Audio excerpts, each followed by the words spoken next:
আমরা আর কতদিন এই মাঠে কাজ করব? এতে তো কিছুই হবে না। চলো দুবাই গিয়ে কিছু করি।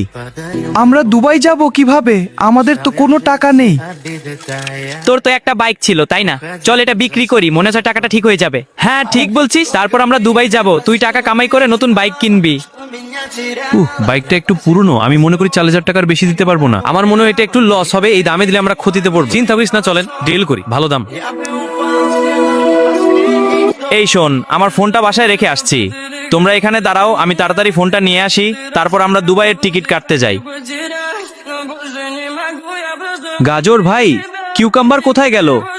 মনে হয় সে আমাদের সাথে বিশ্বাসঘাতকতা করেছে, সে পালিয়ে গেছে, আমাদের সব টাকা নিয়ে গেছে। কি হয়েছে ভাইরা, তোমরা এত দুঃখী কেন? তুমি কে ভাই? আমি দুবাই থেকে এসেছি, কিন্তু এটা আমার গ্রাম। আমি এখানেই জন্মেছি, পরে দুবাই গিয়েছিলাম।